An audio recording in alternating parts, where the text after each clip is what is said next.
Students, चलिए शुरुआत करते हैं। जैसे कहा गया है चार पद, तो हम यहाँ पर मान लेते हैं कि वे चार पद कौन से होंगे। तो माना अंकगणितीय श्रृंखला के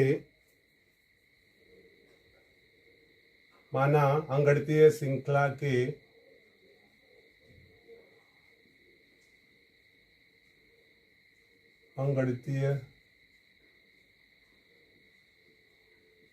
श्रृंखला के वे चार पद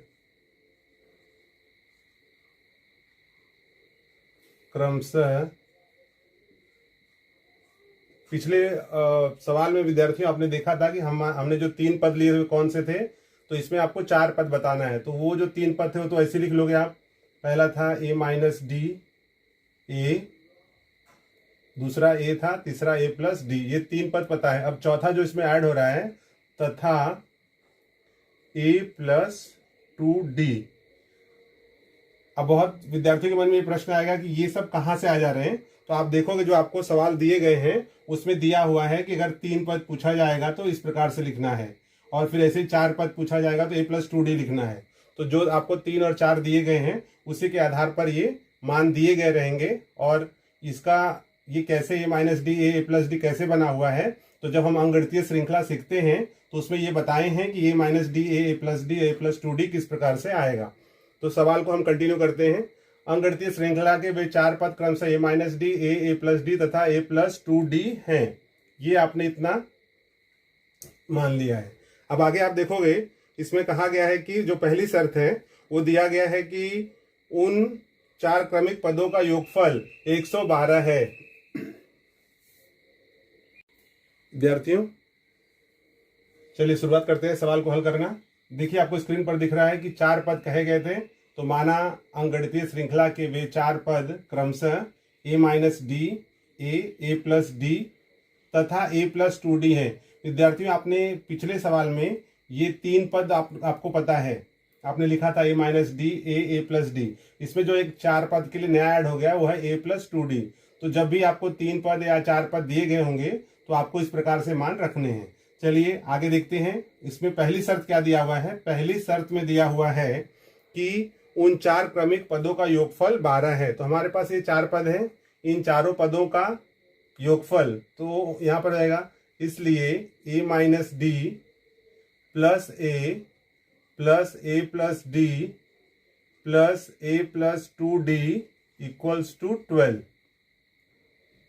अब आप यहाँ देखो विद्यार्थियों, माइनस डी और प्लस डी कैंसिल, यहाँ बचा क्या, a plus A plus A plus A. तो ये हो गया 4a plus 2d equals to 12। अगर हम 2 से भाग देते हैं इसमें तो हमें क्या मिल जाएगा, 2 दूनी 4, 2a प्लस 2 से 2 कट जाएगा d, 2 छंग 12। यहाँ हम लिख देंगे 2 से भाग देने पर, 2 से भाग देने पर। तो एक तरह से हमें मिल गया 2a plus D equals to 6। ये हो गया हमारा इक्वेशन नंबर 1। अब जो दूसरी शर्त दिया हुआ है, दूसरी शर्तानुसार, चलिए विद्यार्थियों देखते हैं दूसरा शर्त क्या है। दूसरे शर्त में दिया गया है कि तृतीय और चतुर्थ पदों का योगफल, तृतीय और चतुर्थ पदों का योगफल 14 है। तो यहाँ हो जाएगा तृतीय पद क्या हमारा, पहला दूसरा तृतीय a प्लस डी प्लस चतुर्थ पद है a plus 2d equals to 14। ये आपको प्रश्न दिए गए हैं। a प्लस ए क्या हो जाएगा, 2a, 2d और d क्या हो जाएगा, 3d इक्वल्स टू 14। ये हो गया हमारा इक्वेशन नंबर। इसमें 2 से भाग नहीं दे सकते क्योंकि यहाँ पर 3 है। ये हो गया हमारा इक्वेशन नंबर 2। अब हमको किसी एक पद का विलोपन करना है, मतलब a या d में से किसी एक पद को हम हल करेंगे तभी जाके हमको दूसरा पद मिलेगा। तो देखिए यहाँ पर 2a प्लस डी है, यहाँ पर 2a प्लस 3d है। तो अगर एक में से 2 घटा देते हैं तो विद्यार्थियों हम लिखेंगे समीकरण एक में से समीकरण 2 घटाने पर, चलिए घटाते हैं। इसमें देखिए क्या मिलता है, 2a plus D equals to 6 और यहाँ पर है 2a plus 3D equals to 14। विद्यार्थी मैंने बार बार कहा है कि जब भी हम सवाल हल करते हैं इस प्रकार से तो चिन्ह का बड़ा महत्व होता है। जब घटाने की क्रिया करते हैं तो आपको चिन्ह बदलना होता है। यहाँ पर कोई चिन्ह नहीं दिख रहा है, मतलब प्लस है, प्लस का हम करेंगे माइनस, यहाँ भी प्लस है तो माइनस, यहाँ कुछ नहीं है मतलब प्लस है तो उसका भी करेंगे माइनस। लाइन ड्रॉ कर दीजिए यहाँ पर। अब यहाँ देखिए +2a और -2a कैंसिल हो जाएगा, यहाँ क्या बचेगा d -3d और d, तो यहाँ क्या बच गया -2d इक्वल्स टू ये यहाँ पर बचेगा -8। तो आप देख रहे हो यहाँ विद्यार्थी मिल रहा है आपको -2d और -8, माइनस से minus gets cancel, 2d equals to 8, therefore d equals to 8/2, therefore d equals to 2 चौक 8, d equals to 4।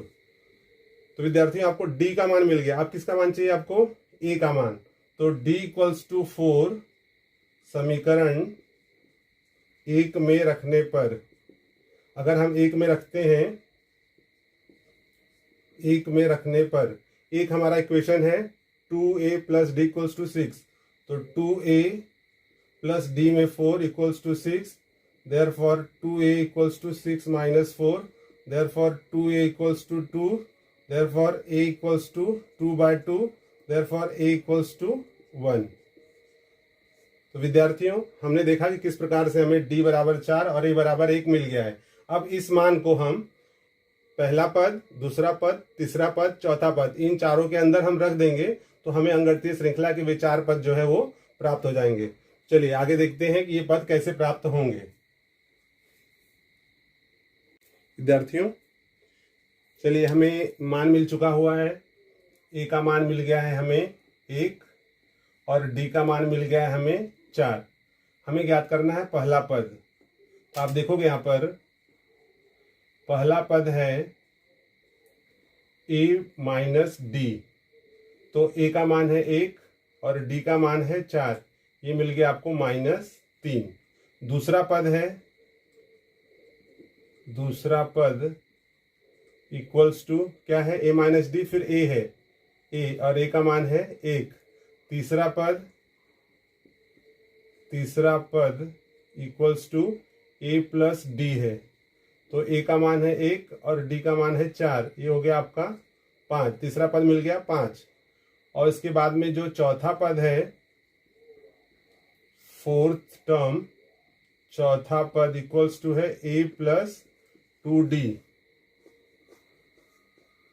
a plus 2d, a का मान है 1 प्लस 2, d का मान है 4, यहाँ हो गया 1 प्लस 2 चौक 8, 8 और 1 9। तो आप यहाँ लिखोगे इसलिए वे 4 क्रमिक पद क्रमशः